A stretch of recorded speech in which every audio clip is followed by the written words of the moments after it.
നമസ്കാരം. നമ്മളേവരും ആകാംക്ഷയോടെ കാത്തിരുന്ന റോയൽ എൻഫീൽഡിൻ്റെ ജെ സീരീസ് എഞ്ചിൻ ഘടിപ്പിച്ചിട്ടുള്ള ബുള്ളറ്റ് 350 ഈ വരുന്ന സെപ്റ്റംബർ 1 ഗ്ലോബൽ ലോഞ്ച് ചെയ്യുകയാണ്. അതേ മാസം 3 ഞായറാഴ്ച ഉച്ചയ്ക്ക് 12 മണിക്ക് കുരിയച്ചിറയിലും പാട്ടുരായ്ക്കലിലും നമ്മുടെ സ്റ്റോറിൽ ഈ വാഹനങ്ങൾ ലോഞ്ച് ചെയ്യുന്നുണ്ട്. അപ്പോൾ നിങ്ങളെല്ലാവരും നിങ്ങളുടെ മാക്സിമം ഫ്രണ്ട്സായിട്ട് നമ്മുടെ ഷോറൂമിലേക്ക് വരണം. ഇതിൻ്റെ ലോഞ്ച് സെറമണി നിങ്ങൾ വിറ്റ്നസ് ചെയ്യണം. മറക്കാണ്ട് എന്തായാലും എത്തുമെന്ന് ഞാൻ പ്രതീക്ഷിക്കുന്നുണ്ട്. എത്തില്ലേ? നമ്മുടെ ജെ സീരീസിൽ ഇപ്പോൾ 350cc ബുള്ളറ്റ് വരുമ്പോൾ നമുക്ക് അതിൻ്റെ ഒരു ഇവല്യൂഷനെ കുറിച്ചാണ് സംസാരിക്കുന്നത്. അതെങ്ങനെയാണ് രൂപാന്തരപ്പെട്ട് ഇന്ന് കാണുന്ന ജെ സീരീസ് ബുള്ളറ്റ് ശ്രേണിയിലേക്ക് എത്തിയതിനെ കുറിച്ചിട്ടുള്ള ഒരു ഡീറ്റെയിലാണ് പറയുന്നത്. അപ്പോൾ 1932 ഈ ലെജൻഡറി ആയിട്ടുള്ള ഈ ഒരു പേര് രൂപാന്തരപ്പെടുന്നത്. അതെങ്ങനെയാണെന്ന് വെച്ചാൽ ഒളിമ്പിയ മോട്ടോർ ഷോ ലണ്ടനിൽ നടന്നിടത്താണ് ഈ പേര് ആദ്യമായിട്ട് യൂസ് ചെയ്യുന്നത്. അന്ന് നമുക്ക് 3 മോഡൽസാണ് ഇറങ്ങിയത്. 250, 350, 500cc ശ്രേണികളിലാണ് ഈ മോഡൽസ് ഇറങ്ങിയിരുന്നത്. അതിനൊരു പ്രത്യേകത എന്തായിരുന്നു വെച്ചാൽ ഇൻക്ലൈൻ സ്ലോപ്പർ എൻജിൻസാണ് അതിന് യൂസ് ചെയ്തിരുന്നത്. പിന്നെ ഫുഡ് ഗിയേഴ്സ് ആയിരുന്നു യൂസ് ചെയ്തിരുന്നത്. പിന്നെ ഹൈ കംപ്രഷൻ പിസ്റ്റൻസും ഇതിന് യൂസ് ചെയ്തിരുന്നു. അന്നത്തെ കാലത്ത് അത് വലിയ കാര്യമായിരുന്നു. അതുകൊണ്ടാണ് എടുത്തു പറഞ്ഞത്. ഇപ്പോൾ ഈ ലെജൻഡറി പേര് ആദ്യമായിട്ട് വേൾഡിന് പ്രസൻറ്റ് ചെയ്യുന്നത് 1932 ഒളിമ്പിയ മോട്ടോർ ഷോ നവംബറിൽ നടക്കുമ്പോഴാണ് ഇത് ഷോക്കേസ് ചെയ്യപ്പെട്ടതും.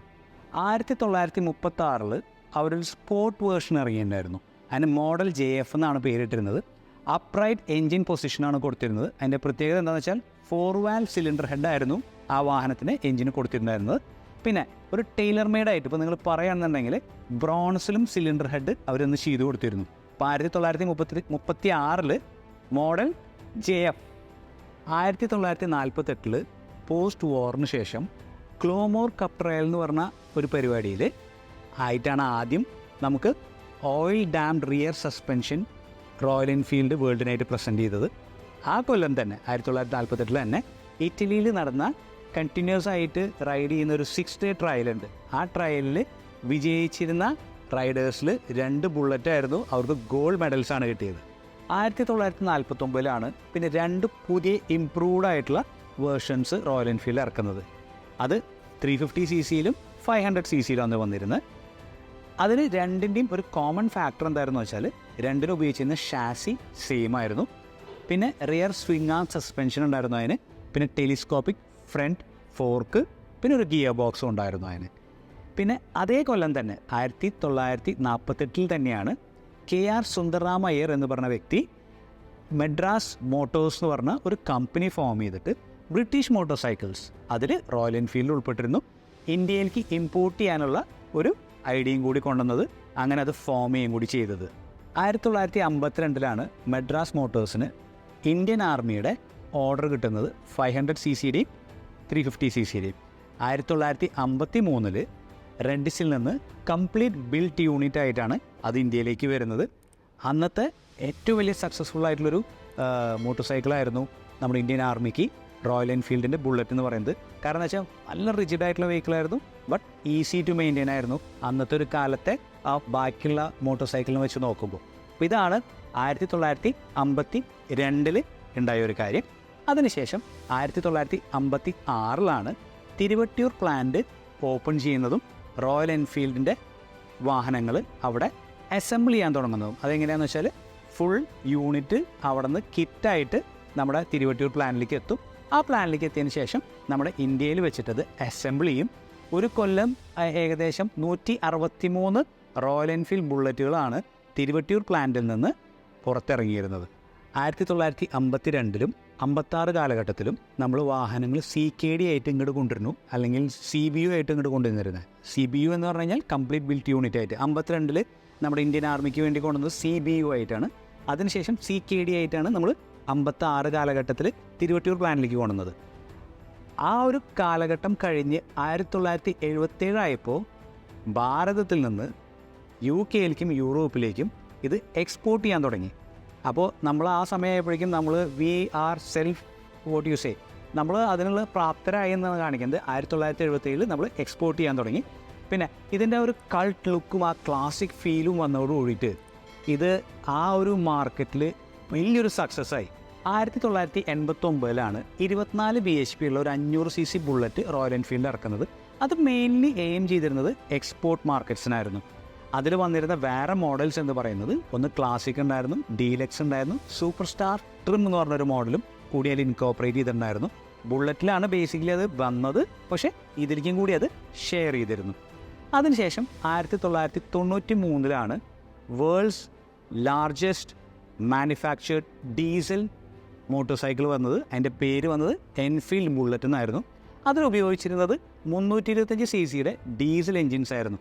അതിൻ്റെ ഏറ്റവും വലിയ ഹൈലൈറ്റ് എന്താണെന്ന് വെച്ചാൽ സ്റ്റാൻഡേർഡിൻ്റെ ഷാസിയാണ് അതിനുപയോഗിച്ചിരുന്നത്. ഇതിൻ്റെ ഏറ്റവും വലിയ പ്രത്യേകത ഇതിൻ്റെ ഫ്യൂവൽ എഫിഷ്യൻസി ആയിരുന്നു. ഇത് കൊടുത്തിരുന്ന ഫ്യൂവൽ എഫിഷ്യൻസി എന്ന് പറഞ്ഞു കേട്ട് കഴിഞ്ഞാൽ it was like beyond words. അപ്പോൾ 1993 ഡീസൽ ബുള്ളറ്റ് ഇറങ്ങിയിരുന്നത്. അത് world's largest produced diesel motor സൈക്കിളായിരുന്നു. 2001 ഒരു വേൾഡ് റെക്കോർഡ് നമ്മുടെ റോയൽ എൻഫീൽഡ് ബുള്ളറ്റിന് നേടിക്കൊടുത്തത് എങ്ങനെയാണെന്ന് വെച്ചാൽ ഇന്ത്യൻ ആർമി കോപ്സ് ജബൽപൂർ എന്ന് പറഞ്ഞ മോട്ടോർ സൈക്കിൾ ഡിസ്പ്ലേ ടീമിലത്തെ ആൾക്കാർ കൂടി 201 പേര് 350 cc 10 ബൈക്കുമേ 200 മീറ്റർ ട്രാവൽ ചെയ്തിട്ടാണ് ഈ വേൾഡ് റെക്കോർഡ് കൊണ്ടുവന്നത്. ഇത് ഇതുവരെ ബ്രേക്ക് ചെയ്തിട്ടില്ല. നിങ്ങളൊന്ന് ജസ്റ്റ് ആലോചിച്ച് നോക്ക്, 350 cc ബൈക്കുമേ 201 പേര്, 201 പീപ്പിൾ ഓൺ 10 ബൈക്സ്. അതൊരു പിരമിഡ് പോലത്തെ ഒരു ഫോർമേഷൻ ആയിരുന്നു. It's one of the worlds best records ever happened. 2004 Electra X എന്നുള്ള പേരിൽ 500 cc ബുള്ളറ്റ്സ് എക്സ്പോർട്ട് ചെയ്യാൻ തുടങ്ങിയത്. അത് ഓൾ ലീൻ ബേൺ എൻജിൻസാണ് കൊടുത്തിരുന്ന ആ വാഹനത്തിന്. അതിൽ വേറൊരു ഹൈലൈറ്റ് എന്താണെന്ന് വെച്ചാൽ മാച്ചിസ്മോ ബുള്ളറ്റുകൾ അന്നത്തെ സമയത്ത് TNS ഓട്ടോകാർ സർവേയിൽ ബെസ്റ്റ് ക്രൂസറിനുള്ള നമ്പർ 1 പൊസിഷനും കൂടി ആ ഒരു കൊല്ലം റോയൽ എൻഫീൽഡിൻ്റെ ഈ ബുള്ളറ്റ് സീരീസിന് കിട്ടിയിരുന്നു. ഈ പറഞ്ഞ ചെറിയൊരു ഹിസ്റ്ററിയാണ്, അതായത് എങ്ങനെയാണ് ബുള്ളറ്റ് ഇവോൾവ് ചെയ്ത് വന്നത്. ഈ ഇവല്യൂഷനിൽ ഒരു ചെറിയ ഭാഗം കൂടിയുണ്ട്. അതെങ്ങനെയാണെന്ന് വെച്ചാൽ bullet X, standard 350, standard KS, പിന്നെ ബുള്ളറ്റിൽ തന്നെ നമുക്ക് BS3 വന്നിരുന്നു, BS4 വന്നിരുന്നു, BS6 വന്നിരുന്നു. അപ്പോൾ ഈ ഒരു എല്ലാ മോഡൽസും വന്നിരുന്നത് UCE എൻജിനിലാണ്. അതായത് നമുക്ക് ഈ റീസെൻ്റായിട്ട് കിട്ടിയിരുന്നത് യൂണിറ്റ് കൺസ്ട്രക്റ്റഡ് എൻജിൻസാണ്.